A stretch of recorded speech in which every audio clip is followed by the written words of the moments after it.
श्री कृष्ण कहते हैं कि पूरी जिंदगी सबका ख्याल रखने वाली माँ और उस माँ का ध्यान रखने वाले बच्चों का रिश्ता इस दुनिया का सबसे खूबसूरत बंधन है। बेटे के लिए माँ सिर्फ माँ ही नहीं बल्कि एक दोस्त भी होती है, जिससे वो अपने जीवन की उलझनों को साझा करता है। खुशकिस्मत होते हैं वो जिन्हें माँ नसीब होती है, क्योंकि इस दुनिया में ये एक ऐसा रिश्ता है जिसमें मिलावट नहीं होती। जिंदगी में एक माँ की जगह कोई नहीं ले सकता है। माँ अपने बच्चों से ना सिर्फ निस्वार्थ भाव से प्रेम करती है बल्कि अपने बच्चों को जिंदगी जीना भी सिखाती है। उन्हें रिश्तों की अहमियत बताती है, अपनों से बड़ों का सम्मान करना सिखाती है, दूसरों से प्रेम करना, अनुशासित रहना समेत दूसरों की मदद करना भी सिखाती है।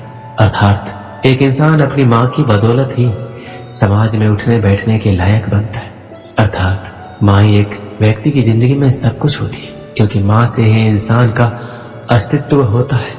इसलिए अपने माँ को सम्मान दे और उनकी खुशियों को ध्यान रखे, क्योंकि माँ के प्यार के बिना व्यक्ति की जिंदगी अधूरी है। माँ दुनिया का सबसे प्यारा तोहफा है।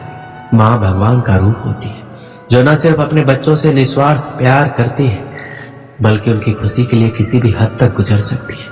माँ हर इंसान की शक्ति और ताकत होती है।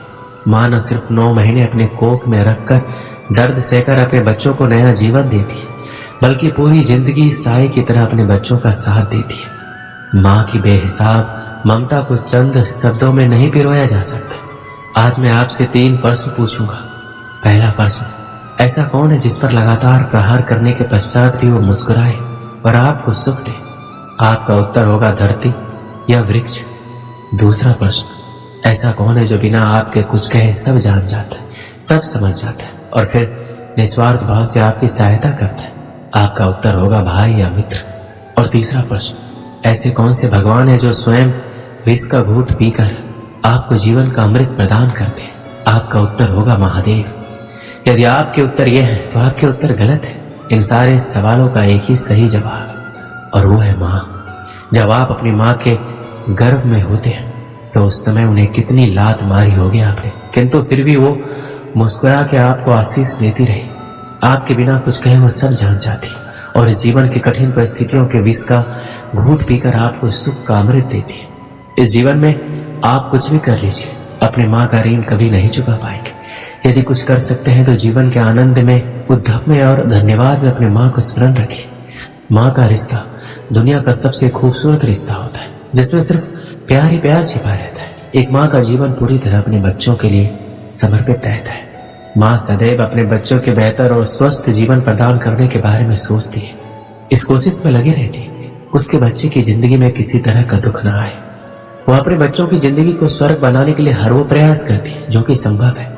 वहीं जिस तरह माँ बच्चों के उज्जवल भविष्य के लिए अपनी तमाम इच्छाओं को मारती है और त्याग करती, उसी तरह बच्चों का भी दायित्व है कि अपनी माँ का सम्मान और उनकी खुशियों का ध्यान रखें। माँ की जुबान पर अपने बच्चों के लिए कभी बद्दुआ नहीं होती, बस एक माँ ही होती है जो अपने बच्चों से कभी खफा नहीं होती। एक कर्ज है जो हम सब पर सवार रहता है, वो हमारी माँ का प्यार है जो जीवन भर हम पर उधार रहता है।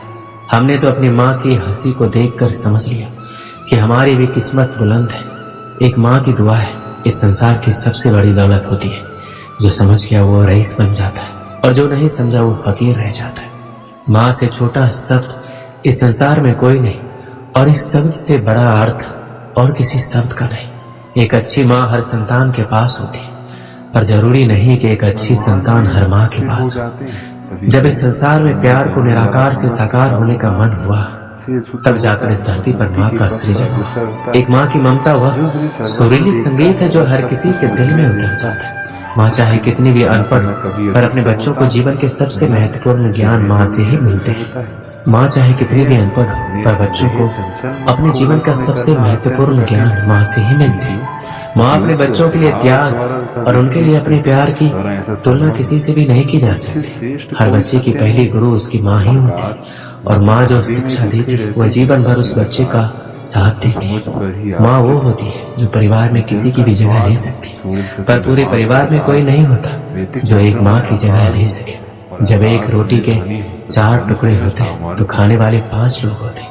तो एक माँ ही होती है जो झट से कह देती है कि मुझे भूख नहीं है। इस संसार में सब चीज बिकाऊ है, सिर्फ माँ की ममता ही एक ऐसा आशीर्वाद है जिसे कोई बेच नहीं सकता। बहुत देखे हैं हमने जमाने में प्यार मोहब्बत में जान लुटाने वाले। कभी अपनी माँ से भी जाकर पूछा कि कितनी मुश्किलों से तुझे पाला है उसने, रातों में उठ उठ के। इस संसार में हर जगह ईश्वर का पहुंचना मुमकिन नहीं था, इसलिए उन्होंने माँ की रचना की। इस पूरे संसार में सिर्फ माँ ही एक ऐसी होती है जो किसी भी हाल में जान लेती है कि उसके बच्चों की आंखें सोने से लाल हुई है रोने से। इस पूरे संसार में सिर्फ माँ बाप ही जो अपने बच्चों से सच्चा प्यार करते और उन्हें सच्चा प्यार दे सकते। बाकी पूरा संसार सिर्फ दिखावा ही करता है। जरा समय निकालकर अपनी माँ को देखकर मुस्कुरा भी लिया करो, क्या पता तुम्हारी किस्मत में तीर्थ जाना ही ना लिखा हो। इस संसार में सिर्फ एक माँ ही है जो उस चट्टान की तरह होती है जो अपने संतान पर आने वाले हर मुश्किल से पहले उससे टकराती है। माँ के हाथों में जादू है, जो सर पर हाथ फेरती है तो लगता है भगवान उतरकर सिर्फ मेरे लिए मेरे सिर पर हाथ फेर रहे हैं और मुझे आशीर्वाद देने आए। हमारे पूरे भारत देश में अलग अलग भाषाएं, अलग अलग लोग हैं, लेकिन सब अपनी जननी को माँ ही कहते हैं। अलग अलग भाषा होने के बाद भी माँ को माँ ही पुकारा जाता है। हमारी माँ ही हमारे अस्तित्व का निर्माण करती है। हमारी माँ ही हमें एक आदर्श व्यक्ति बनाती है। वह हमारे आत्मविश्वास को कभी घटने नहीं देती और हमें हमेशा प्रेरित ही करती है ताकि हम आगे बढ़ते रहें, कभी रुके नहीं। माँ हमारे जीवन की वो नींव है जिसकी वजह से हम मजबूत रहते हैं। माँ हमें शारीरिक और मानसिक दोनों रूप से मजबूत बनाती है। एक आदमी एक दुकान में नौकरी किया करता था। वह मेहनती था। काम के प्रति उसकी मेहनत और लगन देखकर उसका सेठ बड़ा खुश रहता था। वह आदमी भी उस दुकान की नौकरी से संतुष्ट था। एक दिन वह बिना बताए छुट्टी पर चला गया।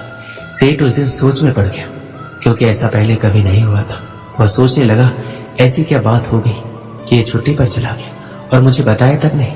कहीं उसे पैसों की तंगी तो नहीं रही होगी। यह विचार दिमाग में आते ही सेठ ने उसके पगार बढ़ाने का निर्णय ले लिया। अगले दिन वह आदमी वापस काम पर आया। सेठ ने उसे अपने पास बुलाया, उसे बताया, मैंने तुम्हारा वेतन बढ़ा दिया है। अगले महीने की 1 तारीख को उस आदमी को बढ़ी हुई पगार मिली। उसने पगार ली, लेकिन कोई प्रतिक्रिया नहीं दी। ना उसने सेठ को धन्यवाद दिया, ना ही वह बहुत खुश हुआ। बस रोज की तरह काम करता रहा। पगार बढ़ा देने के बाद सेठ निश्चित था कि अब वह आदमी और मेहनत से काम करेगा। कुछ महीनों के बाद वह आदमी एक बार फिर से बिना बताए छुट्टी पर चला गया। इस बार सेठ को बहुत गुस्सा आया कि ये कैसा लापरवाह आदमी है। एक तो मैंने इसकी पगार बढ़ा दी, इसके बाद भी इसे जिम्मेदारी का एहसास नहीं है। फिर से बिना बताए इसने छुट्टी मार ली। अगले दिन वह आदमी काम पर आ गया। सेठ ने पहले ही तय कर लिया था कि अब वह उसकी पगार घटा देगा। उसने उसे बुलाकर बता दिया कि अगले महीने से वही पगार मिलेगी जो तुम्हें पहले मिलती थी। अगले महीने उस आदमी को घटी हुई पगार मिली, लेकिन इस बार भी उसने कोई प्रतिक्रिया नहीं दी, ना ही उसे दुख हुआ। बस अपने कामों में लगा रहा। यह देखकर सेठ हैरान हो गया। उसने उसे बुलाकर पूछा, क्या बात है, जब मैंने तुम्हारी पगार बढ़ा दी तब तुम खुश नहीं हुए, और जब मैंने तुम्हारी पगार घटा दी तब तुम दुखी भी नहीं हुए। आखिर क्या बात है? आदमी बोला, सेठ जी, जब मैं पहली बार काम पर नहीं आया था उस दिन मेरे बेटे का जन्म हुआ था। उस समय जब आपने मेरी पगार बढ़ाई तो मैंने सोचा कि जो अतिरिक्त पैसा मुझे मिला है वो उस बच्चे के हिस्से का है, इसलिए मैं ज्यादा खुश नहीं हुआ। जब मैं दूसरी बार काम पर नहीं आया तब मेरी माँ का देहांत हो गया था। उस समय आपने पगार घटा दी तो मैंने सोचा कि मेरी माँ अपना हिस्सा लेकर चली गई, इसलिए पैसे घटने पर भी मैं दुखी और परेशान नहीं हुआ। यह बात सुनकर सेठ बहुत खुश हुआ और उसने उस आदमी को गले से लगा लिया। इस कहानी से मैं क्या सीख मिलती? जिंदगी कभी एक सी नहीं रहती। उतार चढ़ाव तो जिंदगी का हिस्सा है। जब तक जिंदगी है अच्छा वक्त भी आएगा और बुरा वक्त भी, इसलिए वक्त चाहे जैसा भी हो उसे पार कर ले। जिंदगी के दबाव में आना बंद कर हर हाल में खुश रहना सीखे। दोस्तों, इस वीडियो में बस इतना है। मिलते हैं अगले वीडियो में। अपना ख्याल रखिएगा। जय श्री कृष्णा।